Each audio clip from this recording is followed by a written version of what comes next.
Justice is Adz Khan. Now, Adz is a motivational speaker as well. I've interviewed him several times. Thank you very much. Great to see you, Adz. And for what it's worth as well, a former prisoner who was sentenced to life in jail for a crime he says he was not responsible for. Adz, thank you very much for coming on. Great to have you on the show. Look, I've got to ask, what is life going to be like for Lucy Letby, you know, convicted serial child murderer behind bars, inmates out to get her? What's going to happen? Well, it's... hi, Patrick. Nice to see you too, mate. Thank you very much. Well, it's going to be as bad as you can imagine. The male prisons are rough, but the female prisons are worse.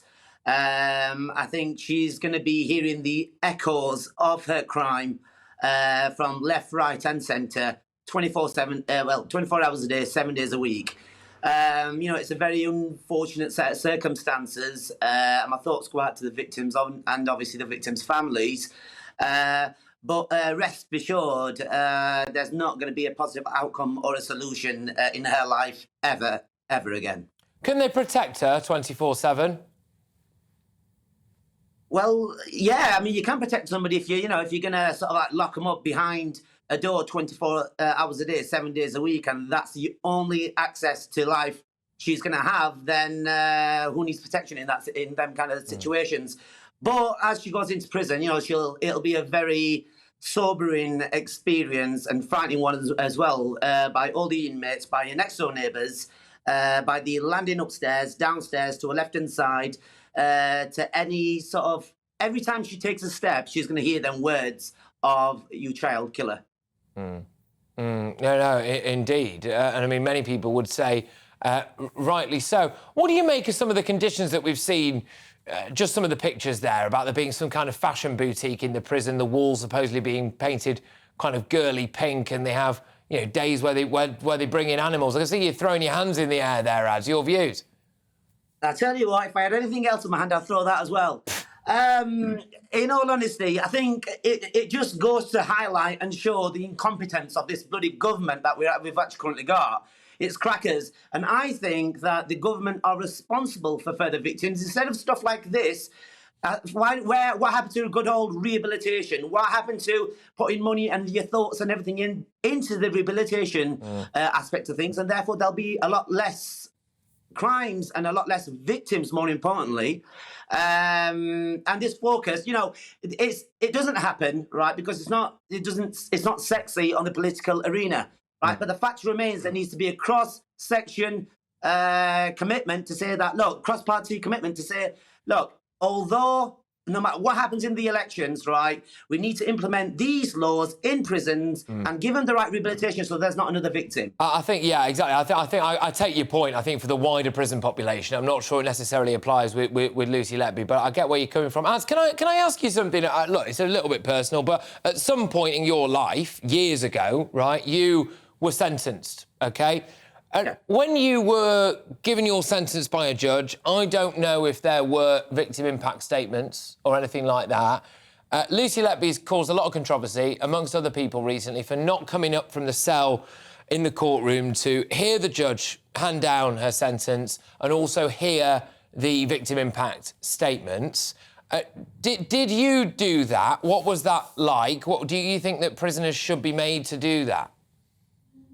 Oh, 100%. In my circumstances, no, there was no victim statement. Victim family statement. But if there was, I do the right thing and listen to them, and because I think it's important for the parents and the family members to give their own the story really behind what's happened to them and the ripple effect that this has caused.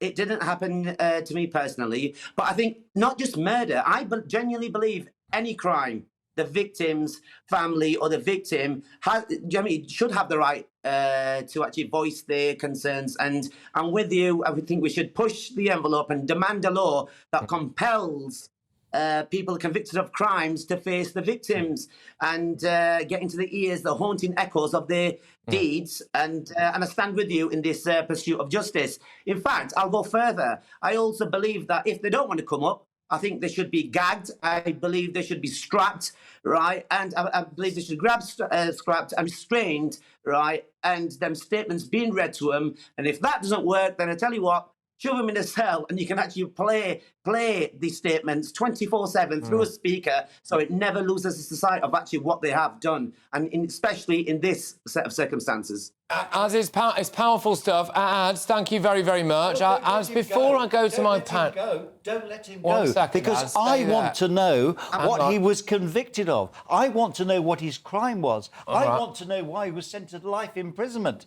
OK, well, Adz, look, we weren't planning this. I've got a panel with me, one of whom has just suddenly got very, very animated. Well, I have got animated. He has now asked you that question, Adz, so... What were you convicted of, matey?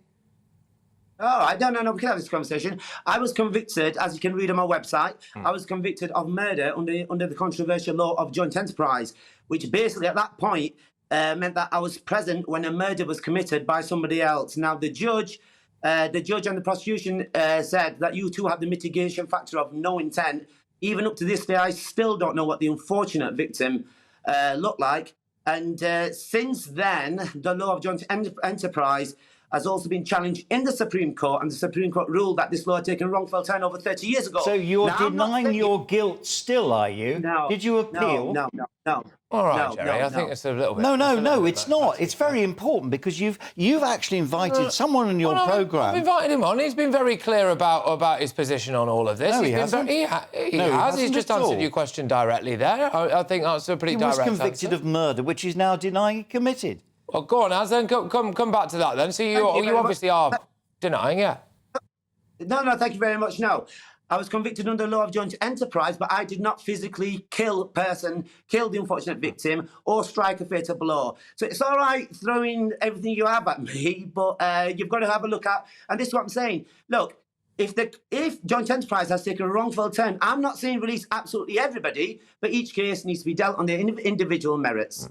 OK, look, Az, all right, thank you very much. And it was an unscripted kind of interaction there, but, fair enough. Adz Khan there, motivational speaker, former prisoner, obviously, as well, who was sentenced to life in jail.